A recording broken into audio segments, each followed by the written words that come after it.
Point number 15, Pattanagere ಶೆಡ್ನಲ್ಲಿ ಮಣ್ಣಲ್ಲಿ ರಕ್ತ ಸಿಕ್ಕಿದೆ, ಶೂವಲ್ಲಿ ರಕ್ತ ಸಿಕ್ಕಿದೆ, ಮಣ್ಣನ್ನು ತಗೊಳ್ಳಲಾಗಿದೆ. ಏನೂ ಇಲ್ಲ, ಸಾದಾ ಸೀದಾ ಮಣ್ಣು ತಗೊಂಡಿದ್ದೀರಿ. ಸಾದಾ ಸೀದಾ ಮಣ್ಣು ತಗೊಂಡ್ರೂ ಕೂಡ FSLಲ್ಲಿ ಮಣ್ಣಿನ ರಕ್ತದ ಅಂಶ ಪತ್ತೆಯಾಗಿದ್ದು ಹೇಗೆ ಅಂಥೇಳಿ 15 ಪಾಯಿಂಟ್ಗಳನ್ನು ಸಿ ವಿ ನಾಗೇಶ್ ಹಾಕಿದ್ದಾರೆ. ಎಲ್ಲ ಪ್ರಶ್ನೆಗಳಿಗೆ ನಾಳೆ SPP ಪ್ರಸನ್ನಕುಮಾರ್ ಉತ್ತರ ಕೊಡಬೇಕು. ಈ ನಡುವೆ ದರ್ಶನ್ ಅವರ ತಮ್ಮ ದರ್ಶನ್ ಅವರನ್ನು ರಿಲೀಸ್ ಮಾಡಲು ಸಹೋದರ ದಿನಕರ ತೂಗುದೀಪ ಈಗ ರೆಡಿ ಆಗ್ತಾ ಇದ್ದಾರೆ. ಈಗಾಗಲೇ ಹಲವು ಬಾರಿ ಜೈಲಿಗೆ ಭೇಟಿ ಕೂಡ ಕೊಟ್ಟಿದ್ದಾರೆ ದರ್ಶನ್ ತಮ್ಮ. ಆದರೆ ಇಷ್ಟು ದಿನ ಪ್ರಕರಣದ ಕುರಿತಾಗಿ ಎಲ್ಲೂ ಮಾತಾಡಿರಲಿಲ್ಲ. ಈಗ ಮೊದಲ ಬಾರಿ ದರ್ಶನ್ ಬಗ್ಗೆ ಮಾತನಾಡಿದ್ದಾರೆ ದಿನಕರ ತೂಗುದೀಪ. ತಮ್ಮ ನಿರ್ದೇಶನದ ರಾಯಲ್ ಚಿತ್ರದ ಹಾಡು ಬಿಡುಗಡೆ ವೇಳೆ ಮಾತನಾಡಿದ ಅವರು, ಸೆಲೆಬ್ರಿಟಿಗಳ ಆಶೀರ್ವಾದ ಇರೋ ತನಕ ಡಿ ಬಾಸ್ನ ಯಾರು ಕೂಡ ಏನು ಮಾಡೋಕ್ಕಾಗಲ್ಲ ಅಂತ ಹೇಳಿದರು. ಈ ಮೂಲಕ ಅಭಿಮಾನಿಗಳಿಗೆ ಒಂದು ರೀತಿಯಲ್ಲಿ ಜೋಶ್ ತುಂಬಿದ್ರು ದಿನಕರ ತೂಗುದೀಪ. ಕೇಳಿಸ್ಕೊಳ್ಳಿ. ತುಂಬಾ ದಿನದಿಂದ ಮಾತಾಡಬೇಕು ಅಂತ ಅನ್ಕೋತಾಗಿ, ಬಟ್ ಪರಿಸ್ಥಿತಿ ಸರಿಗಿರ್ಲಿಲ್ಲ, ಮಾತಾಡಕ್ಕಾಗಿರ್ಲಿಲ್ಲ. ಸೊ ಈ ವೇದಿಕೆನ ಯೂಸ್ ಮಾಡಿಕೊಂಡು ಎಲ್ಲ ನಮ್ಮ ಸೆಲೆಬ್ರಿಟಿಗಳಿಗೆ ತುಂಬಾ ದೊಡ್ಡ ಧನ್ಯವಾದ ತಿಳಿಸ್ತೀನಿ.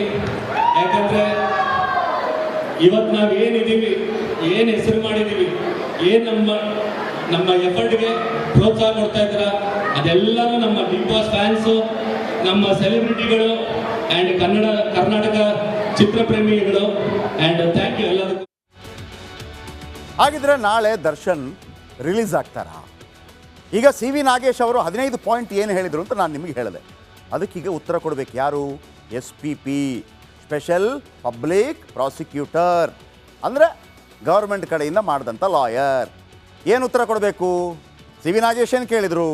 ಆರೋಪಿಗಳ ಸ್ಥಳ ಮಹಜರು ತಡವಾಗಿದ್ಯಾಕೆ? ಇದಕ್ಕೆ ಉತ್ತರ ಕೊಡಬೇಕು SPP ನಾಳೆ. ಪೋಸ್ಟ್ ಮಾರ್ಟಮ್ ತಡವಾಗಿದ್ಯಾಕೆ? ಸಿ ವಿ ನಾಗೇಶ್ ಪ್ರಶ್ನೆ ಕೇಳಿದರು, ಅದಕ್ಕೆ ಉತ್ತರ ಕೊಡಬೇಕು ಪ್ರಸನ್ನಕುಮಾರ್. ಸಾಕ್ಷಿಗಳನ್ನು ಉಲ್ಲೇಖ ಮಾಡಿಲ್ಲ, ದೊಡ್ಡ ದೊಡ್ಡ ಕಾಯ್ದೆಗಳಲ್ಲಿ ಮಾತ್ರ, ದೊಡ್ಡ ದೊಡ್ಡ ಕೇಸ್ಗಳಲ್ಲಿ ಮಾತ್ರ ಮಾಡೋದು. ಕೋಕಾ UAPAಯಲ್ಲಿ ಮಾತ್ರ ಸಾಕ್ಷಿಗಳನ್ನು ಮುಚ್ಚಿಡೋದು. ಇಲ್ಲಿ ಯಾಕೆ ಮುಚ್ಚಿಟ್ರಿ? ಉತ್ತರ ಕೊಡ್ತಾರೆ ನಾಳೆ. ವಿನಯ್ನ ಸಾಕ್ಷಿಯಾಗಿ ಯಾಕೆ ಪರಿಗಣನೆ ಮಾಡಿದ್ರಿ? PSI ವಿನಯ್ ಅವ ಸಾಕ್ಷಿ ಹೆಂಗಾಗ್ತಾನೆ? ಪೊಲೀಸ್ ಅಲ್ವಾ ಆತ? ಪ್ರಶ್ನೆ ಕೇಳಿದ್ದಾರೆ, ಉತ್ತರ ಕೊಡಬೇಕು ನಾಳೆ. ಅವರು ಚಪ್ಪಲಿ ಹಾಕಿದ್ರು, ಶೂ ಹೆಂಗೆ ರಿಕವರಿ ಮಾಡಿದ್ರಿ ನೀವು ಪೊಲೀಸರು? ದರ್ಶನ್ ಶೂ ಧರಿಸಿದ್ದನ್ನು ಸಾಬೀತು ಮಾಡಬೇಕು ನಾಳೆ.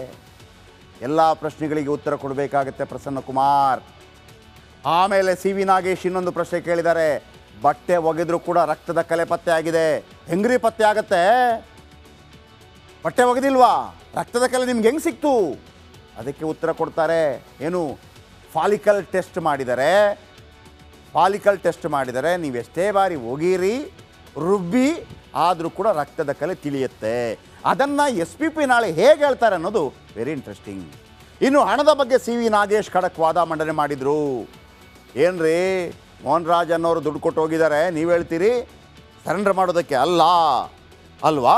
ಅದನ್ನು ಹಣದ ಮೂಲದ ಬಗ್ಗೆ ಹೇಳಿಕೆ ಕೊಟ್ಟಿದ್ದರು ಸಿ ವಿ ನಾಗೇಶ್. ಹಣ ಹೇಗೆ ಬಳಕೆ ಆಯಿತು ಅಂತ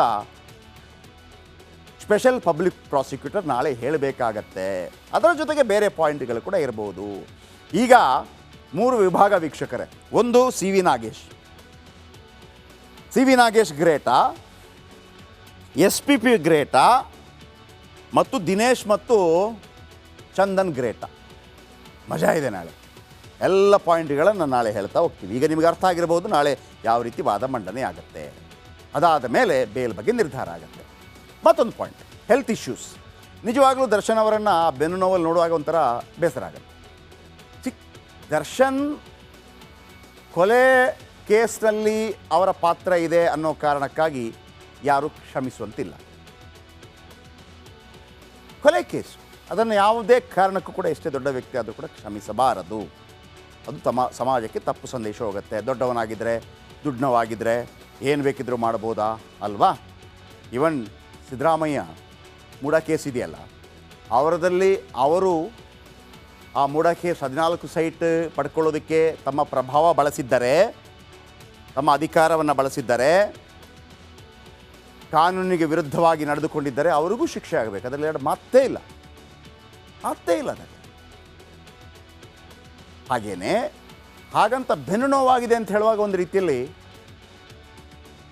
ಫ್ಯಾನ್ಸ್ಗಳಿಗೆ ಮಾತ್ರವಲ್ಲ ಪ್ರತಿಯೊಬ್ಬರಿಗೊಂದು ಬೇಸರ ಆಗುತ್ತೆ. ಏನು ರೀ ಅಜಾನುಬಾಹು 6 ಫೀಟು ಉದ್ದ ಎಂತೆಂಥ ಸಿನಿಮಾಗಳನ್ನು ಕೊಟ್ಟಿದ್ದಾರೆ. ಇವತ್ತು ನೋಡೋಕೆ ಸ್ವಲ್ಪ ದುಃಖ ಆಗುತ್ತೆ. ಆ ಕಡೆ ಬೇಲ್ ಸಿಗ್ತಾ ಇಲ್ಲ, ಈ ಕಡೆ ಆರೋಗ್ಯ ಕೂಡ ಹದಗೆಡುತ್ತಿರೋದ್ರಿಂದ ದರ್ಶನ್ ಕಂಗಾಲಾಗಿದ್ದಾರೆ. ಬೆನ್ನು ನೋವು ದಿನೇ ದಿನೇ ಹೆಚ್ಚಾಗ್ತಾ ಇದೆ. ಅದಕ್ಕೆ ಸಾಕ್ಷಿ ಎನ್ನುವಂಥ ದೃಶ್ಯಾವಳಿಗಳು ಇಂದು ರಿಪಬ್ಲಿಕ್ ಕನ್ನಡ ಕ್ಯಾಮರಾದಲ್ಲಿ ಸೆರೆಯಾದು. ಬನ್ನಿ ಇದರ ಬಗ್ಗೆ ಒಂದು ರಿಪೋರ್ಟ್ ನಿಮ್ಮ ಮುಂದೆ.